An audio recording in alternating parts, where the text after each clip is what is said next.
is greenhouse gases and pollution entering the atmosphere and creating holes in the ozone, allowing for more sunlight to enter, causing the Earth to heat up.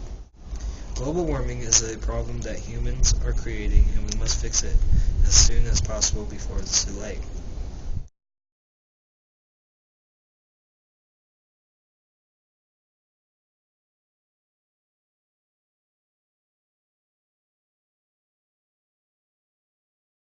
According to NASA.gov, the ocean temperatures have been rising over time by about 0.3 degrees Fahrenheit since 1969.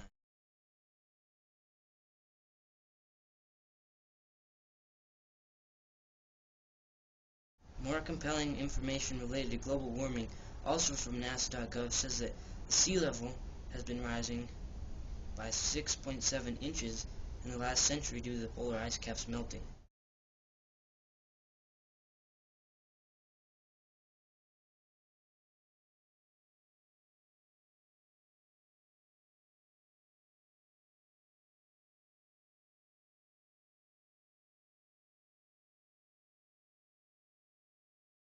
Other people might say animals moving and the recent wildfires and such are part of the Earth's routine of warming up. But scientists have said that that process would take thousands of years, not just a few hundred years.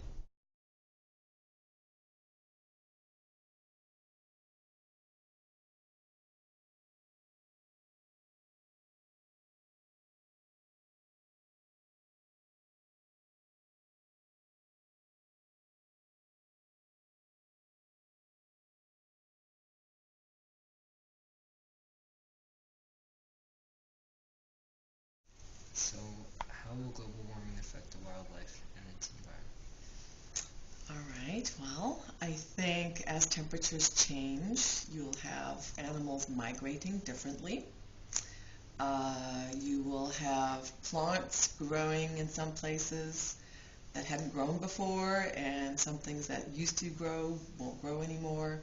So animals who eat those things will have to move. Um, I also think that there will be more things like pests, locusts. We've got pine beetle problems killing our forests as the temperatures change. Things like bacteria won't die as easily, so I think disease will become an issue. Things like ticks or fleas that plague animals will probably survive longer. So I think migration patterns will change, and anytime you change migration in one species because they all interact and they're part of the same ecosystem, everything will change a little. Some animal species will probably go extinct.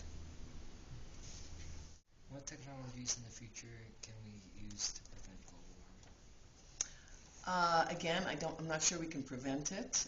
There seems to be an upward trend, but we could slow it if people stopped using so much energy. We'd have to get more efficient energy use out of current technology, such as improving things that we currently use, or go to alternative energy sources like solar, wind, geothermal, hydroelectric.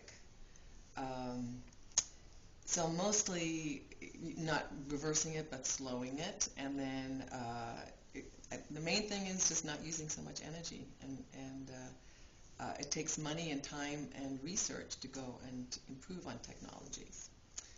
So people have to learn how to invest in those things. Why do you think that it is taking so long for people to change their habits to prevent global warming?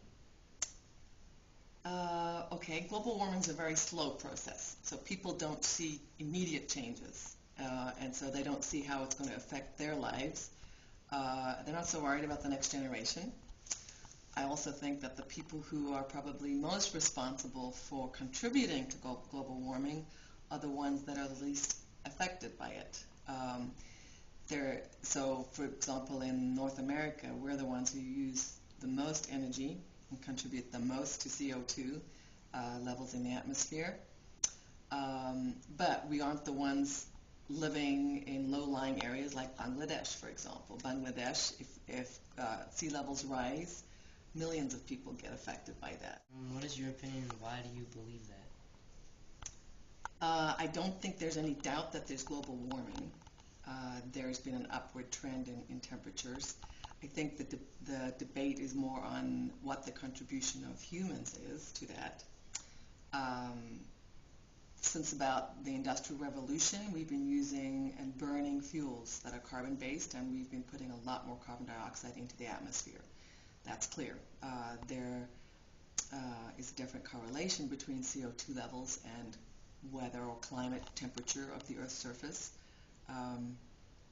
So I believe there is global warming. I believe that in the next 50 years or so, there are definitely going to be ramifications. We've talked about the animals and farming, for example.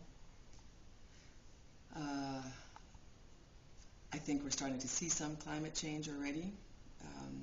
Exactly what the source is, I think we're contributing.